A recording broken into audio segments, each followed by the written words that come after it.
Very good afternoon and welcome. आप देख रहे हैं आज का बाजार जागरण बिजनेस के डिजिटल प्लेटफॉर्म पे। और बाजारों की क्या बात करें, लगातार छठे सेशन भी आज बाजार ऊपर है और 26,000 का स्तर जो है वो निफ्टी ने रिक्लेम कर लिया है। वहीं अगर हम सेंसेक्स की बात करें तो 85,000 का स्तर एक बार सेंसेक्स ने भी रिक्लेम कर दिया है 85,182 पे इस समय कामकाज करते हुए। वहीं निफ्टी का लेवल है 26,074, यहाँ करीबन 200 अंकों की मजबूती देखने को मिल रही है। Bank Nifty all time high पे अभी करीबन 500 अंक ऊपर है, 58,521 के आसपास का स्तर है। वहीं mid cap index fin Nifty में भी एक अच्छा खासा इजाफा देखने को मिल रहा है, लेकिन क्लियरली जो बेंचमार्क्स है वो अभी बाजार को आउट परफॉर्म करते हैं। आज निफ्टी गेनर्स की अगर हम बात करें तो वहाँ सबसे ऊपर आईटी कंपनीज है। इन्फोसिस में काफ़ी अच्छी तेज़ी देखने को मिल रही है, इन्फोसिस 5% ऊपर है। HCL टेक में 3.5% का इजाफा है। एक्सिस बैंक, TCS, कुछ अन्य काउंटर्स जहाँ पे आज मजबूती का रुख जो है बना हुआ है। बहुत सारी न्यूज़ भी है जिसे हमें डाइजेस्ट करना होगा, और पहले जिस के चलते आज हमारे बाज़ारों में तेज़ी देखने को मिल रही है उनमें जो सबसे है कि स्ट्रॉन्ग फेस्टिव सेल्स, जहाँ पे काफ़ी अच्छा एक ग्रोथ देखने को मिल रही है। 25 से 30% का ग्रोथ सेल्स के हिसाब से ईयर ऑन ईयर का इजाफा ऐसा माना जा रहा है, ऐसे रिपोर्ट्स कहती हैं। उसके चलते हुए स्ट्रॉन्ग मोमेंटम है। दूसरा, ट्रम्प टैरिफ्स को लेके भी इंडिया और US के बीच में समझौता हो सकता है, और ये कहीं ना कहीं टैरिफ्स जो है वो सेटल हो सकते हैं 15 से 20% के आसपास। ये भी अभी रिपोर्ट्स ही है, अभी कोई फॉर्मल अनाउंसमेंट तो नहीं आई है, पर उसका भी एक पॉजिटिव इम्पैक्ट आज हम सभी मार्केट में देख रहे हैं। और ख़ास तौर पे IT के शेयरों में काफ़ी एक अच्छा मोमेंटम देखने को मिल रहा है। एक और खबर जो बाज़ार पे इम्पैक्ट कर सकती है वो है कि जो US है उसने रशियन के 2 ऑयल मेजर्स पे सैंक्शंस लगा दिए हैं, और जो EU है, यूरोपियन यूनियन, उन्होंने रशियन LNG को बैन कर दिया है। तो ये थोड़ा बहुत नेगेटिव हो सकते हैं हमारी ऑयल कंपनीज़ के लिए, क्योंकि we are major importers of oil from Russia. पर लेकिन कुछ खबरें ऐसी भी हैं कुछ वेबसाइट्स पे कि इंडिया और चाइना को एग्जेम्प्ट किया गया है इस लिस्ट से। आई एम नॉट श्योर कि ऐसा है या नहीं, पर कुछ some of the websites are carrying this, और may be that is why Reliance has been holding up since morning. Reliance में क्योंकि मेजर जो इम्पोर्टर है वो रिलायंस ही था रशियन क्रूड का, पर अभी कुछ स्पष्टीकरण इस पर भी नहीं आया है। पर ये एक खबर है जो अभी तक तो ठीक ठाक लग रही है, कोई मेजर इम्पैक्ट नहीं देखने को मिल रहा है। लेकिन क्रूड के दाम इंटरनेशनल मार्केट में 3% से ज़्यादा का उछाल के साथ इस समय कामकाज करते हुए, चाहे वो WTI हो चाहे वो ब्रेंट हो, वहाँ करीबन 3 से 3.5% का इजाफा देखने को मिल रहा है। सो बाज़ार में अच्छे भी पॉजिटिव ट्रिगर्स भी है, नेगेटिव न्यूज़ भी है। यूक्रेन और रशिया में देखना होगा कि कैसे युद्ध जो है आगे बढ़ता है, उसका क्या इम्पैक्ट पड़ सकता है। लेकिन हमारे मार्केट्स ऑल टाइम हाई के बहुत करीब, अब निफ्टी करीब I think it's not more than 150 points away from all time high. वहीं सेंसेक्स में भी एक उच्चतम स्तर है और bank Nifty all time high पे ही खड़ा है। चलिए, बाजार में ऐसे क्या करना है इन लेवल्स पे, इस पे हम बातचीत करेंगे। 2 खास मेहमान हमारे साथ जुड़ चुके हैं। Mister Sunil Subramaniam, he is founder and CEO of Sense and Simplicity, and Mister Manas Jaiswal, manasjaiswal.com से। आप दोनों का बहुत बहुत स्वागत है। Sunil sir, thank you so much for joining in today. इन सब संकेतों के बीच में कुछ बहुत पॉजिटिव, कुछ नेगेटिव, इन लेवल्स पे जब हम बहुत दूर नहीं हैं अपने ऑल टाइम हाई से, क्या करना चाहिए? देखिए, 2 चीज मैं कहूँगा यहाँ पर। आपने कहा कि कुछ पॉजिटिव कुछ नेगेटिव, और जो चीज़ वो आप नेगेटिव कर रहे हैं ना, वो कुछ गिने चुने कंपनी के लिए नेगेटिव है। अगर ओवरऑल मार्केट के लिए पॉजिटिव है। आप सोचेंगे ये क्या कह रहे हैं, ये क्यों ऐसे कह रहे हैं, मैं बताता हूँ। जी। तो चीज़ ऐसी है कि देखिए, इंडिया और US के बीच जो ट्रेड टॉक्स हो रही थी उसमें 2 रेड लाइन्स थे, राइट।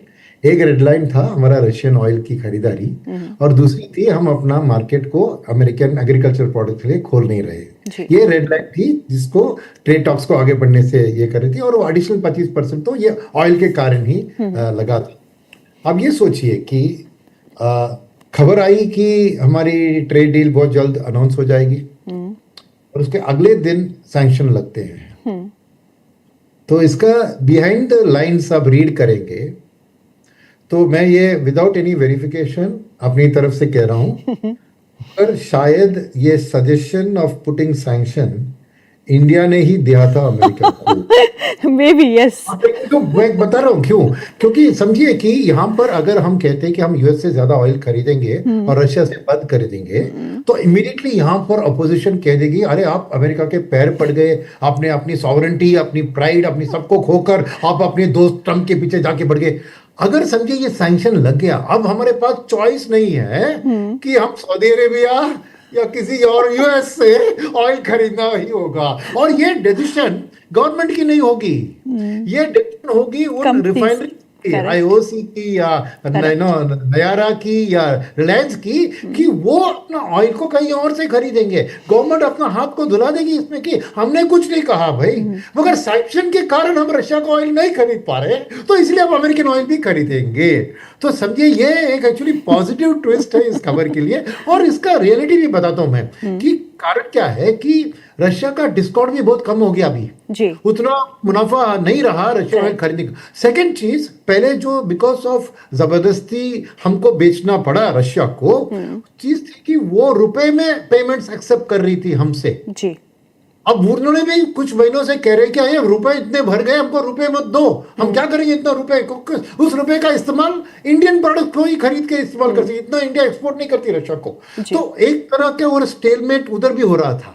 तो मेरे मन में ये एक्चुअली ट्रेड डील की साइनिंग के लिए बहुत पॉजिटिव है कि हम आसानी से अब यूएस से तेल खरीद सकते हैं। आपने समझ लिया थॉट प्रोसेस को, इसका कोई वेरिफिकेशन या एविडेंस नहीं है, बट ये सोच है मेरी तरफ से। वो एक ओके, तो वो एक बात। सेकेंड, रेड लाइन जो है उसी को इस एनर्जी के रूट से ही सॉल्व कर रहे हैं, वही मैंने सुना।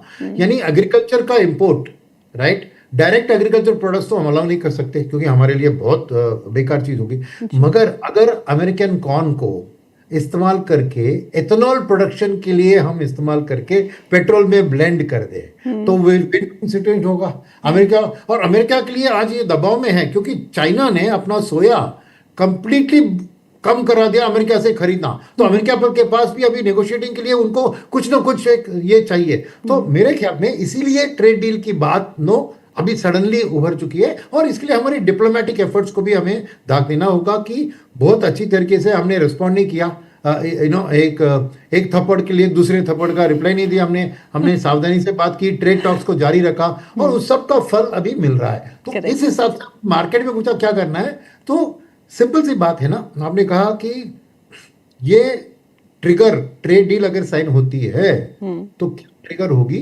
सबसे बड़ा ट्रिगर ये लाइफ टाइम हाई कुछ भी नहीं है, इस एफआईएस की वापसी। क्योंकि हम लाइफ टाइम हाई की खरीद पहुंचे हैं without FII support. True, FII ने जितना बेचा उसके दुगना डीआईएस ने खरीदा है, इसलिए हम उस लेवल पे है। अगर एफआईआई की थोड़ी भी वापसी आती है तो मार्केट आसमान छू सकती है। तो मेरे ख्याल में ये ब्रॉडर मार्केट में कहीं भी आप निवेश करो, आपको कुछ ना कुछ तो फायदा मिलेगा। मगर अगर आपको ज्यादा फायदा चाहिए तो सिंपल सी बात है, दो चीज के ऊपर। एक है एक्सपोर्ट ओरिएंटेड सेक्टर जो टैरिफ से हिट हुए हैं, इंपैक्ट हुए हैं, नेचुरली उधर रिलीफ रैली आएगी, number one. Number two, FIS ने किसको बेचा? जिसको डीआईएस ने नहीं खरीदा, क्योंकि एफआईएस तो सब क्यों बेच रहे थे, इंडिया को सेलिंग कर रहे थे। तो वो सामने आता है IT sector.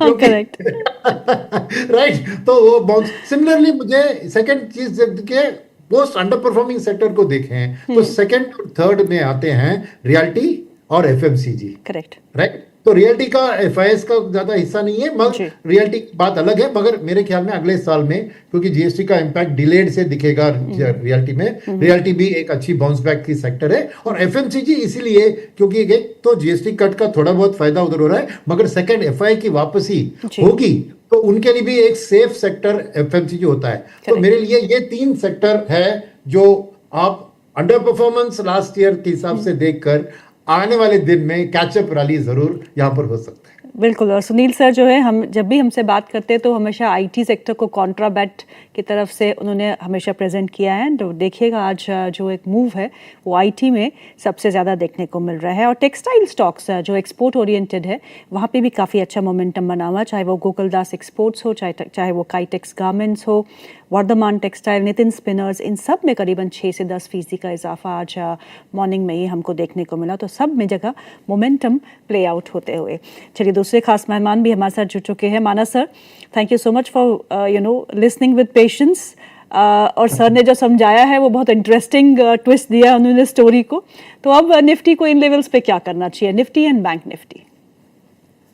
Good morning Geetu ji. तो देखिए, सुनील जी को सुनने में हमेशा ही मजा आता है, बड़ा इंटरेस्टिंग सुनने को मिलता है, इंफॉर्मेशन मिलती है जो मार्केट के बारे में। तो थैंक यू सुनील जी। तो देखिए, मार्केट की जहां तक बात है, मार्केट का व्यू काफी पॉजिटिव है। मेरा समझना है कि हर गिरावट पे मार्केट में खरीदारी करनी है। निफ्टी अपने पिछले हाईज जो कि 26,270 के आसपास है उसकी तरफ जाने की कोशिश कर रहा है। बट मेरा समझना है कि अब यहां से आपको करीब 500 से 600 पॉइंट की तेजी देखने को मिल सकती है। तो कभी भी कोई गिरावट मिले तो खरीदारी करिए, स्पेशली जब तक 25,600 के ऊपर निफ्टी ट्रेड करता रहेगा, हर गिरावट पे खरीदारी करनी है। और उसी तरह से बैंक निफ्टी में भी, बैंक निफ्टी ने तो क्लियर कट ब्रेकआउट के ऑलरेडी पैटर्न्स बनाए हुए हैं। मेरा समझना है कि करंट लेवल से बैंक निफ्टी कम से कम 2000 पॉइंट की रैली दिखा सकता है। और जब तक ये 57,400 के ऊपर ट्रेड करता रहे, हर गिरावट पे खरीदारी करिए और 57,400 के नीचे स्टॉप लॉस लगा लीजिए। तो खरीदारी का माहौल जो है वो चौतरफा देखने को मिल रहा है। उन्होंने बैंक निफ्टी की बात की मानस सर ने, और बैंक में आज प्राइवेट सेक्टर बैंक्स में काफ़ी अच्छा प्रदर्शन देखने को रहा है। एक्सिस बैंक करीबन 3% ऊपर कामकाज करते हुए, कोटक बैंक में भी करीबन 2% का इजाफा देखने को मिल रहा है।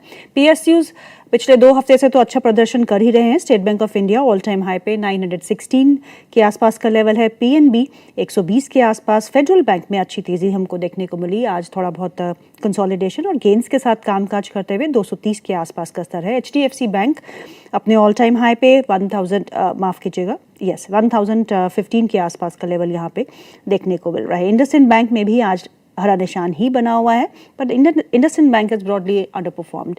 Sunil sir, banking and financial services space में क्या खरीदना है? PSUs, private sector banks, insurance companies, capital market से जुड़ी कंपनी, सब में अच्छा मोमेंटम है, खरीदेंगे क्या? मैं कहूंगा कि आपको साल 1.5 साल का आउटलुक है तो प्राइवेट सेक्टर बैंक और बड़े एनबीएफसीज को खरीदें, क्योंकि कंजम्पशन की बूम में फायदा उन्हीं को होता है, लोन ग्रोथ का। और ये रिटेल लोन्स होती है तो एनपीएस सब वो एक प्रोग्राम की तरह मैनेज कर लेते हैं। मगर थोड़ी बहुत मीडियम टर्म आउटलुक आप मन में रखेंगे तो मेरे लिए पब्लिक सेक्टर बैंक सबसे बेहतरीन लग रहे हैं इतनी रैली के बाद भी, क्योंकि अभी भी प्राइस टू बुक में between public sector and private sector अभी भी फासला है, नंबर 1। नंबर 2, मेरा मानना है कि ये कंजम्पशन की रैली अल्टीमेटली आपको प्राइवेट सेक्टर की कैपेक्स को एक बूस्ट देगी, क्योंकि कैपेसिटी यूटिलाइजेशन देश में सभी जगह में बढ़ जाएगी। और फ्रेश कैपेसिटी क्रिएशन में आपको एसएमई और एमएसएमई सेक्टर से ही ज्यादातर एंसिलरी जो प्रोडक्ट्स होते हैं, ईपीसी कॉन्ट्रैक्टर्स, ये जो वहां से होते हैं, और उनके लिए फंडिंग ना प्राइवेट सेक्टर बड़ी बैंक्स, ना एनबीएफसीज के लिए दम है उन छोटे मोटे कंपनियों को लेंड करने की। पब्लिक सेक्टर बैंक के पास ही वो एक अनुभव है, 30-40 साल से वो इन सेक्टर को सपोर्ट कर रहे हैं, और वहीं से आपको फाइनेंसिंग होगा तो लोन ग्रोथ भी अच्छी होगी, और वो लेंडिंग भी मार्जिन करीबन 13-14% पे लेंड करते हैं, तो नेट इंटरेस्ट मार्जिन भी उनकी बढ़ सकती है। तो थोड़ी बहुत मगर लंबी अवधि चाहिए, क्योंकि आप थोड़ा ब्रेथ टेकिंग होगा, क्योंकि एक ब्रेथ टेकिंग रैली हुई है, थोड़ा सांस पकड़ेगा मगर वापस चलेगी।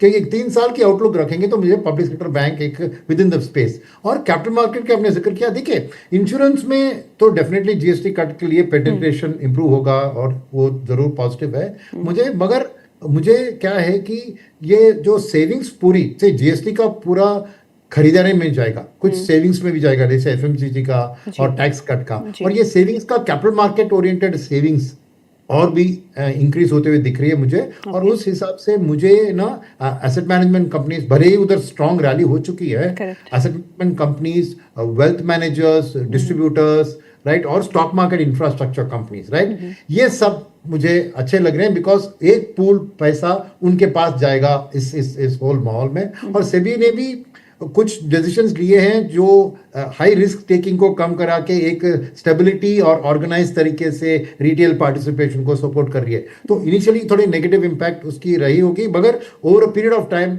एक हेल्दी ग्रोथ उस मुझे कैपिटल मार्केट में भी दिख रहा है, तो वो मुझे लिए भी एक बाय स्टोरी होती है। मानस सर, आईसीआईसीआई बैंक थोड़ा परफॉर्म करता है, उसके बाद फिजल आउट हो जाता है। वहीं HDFC बैंक का बड़ा स्ट्रांगली अब मोमेंटम में इस समय कामकाज करते हैं। वो एक्सिस बैंक में बहुत अच्छा मोमेंटम है। तो ICICI को थोड़ा इग्नोर ही करना है या फिर this is the best pick because ये चला ही नहीं? तो देखिए फिलहाल के लिए तो इग्नोर करना है। उसका सबसे बड़ा रीजन ये है कि जब स्टॉक अपने 20 मूविंग एवरेज के नीचे फिसला हो तो मेरे ख्याल से वहां पर शॉर्ट टू मीडियम टर्म के लिए पोजीशन नहीं बनानी चाहिए। ओके। ये जरूर है कि क्योंकि 200 मूविंग एवरेज के ऊपर ट्रेड कर रहा है तो जो इन्वेस्टर है जो अपनी पोजीशन को 6 से 12 महीने के लिए होल्ड करना चाहते हैं उसको पोजीशन को होल्ड कर सकते हैं। 1340 के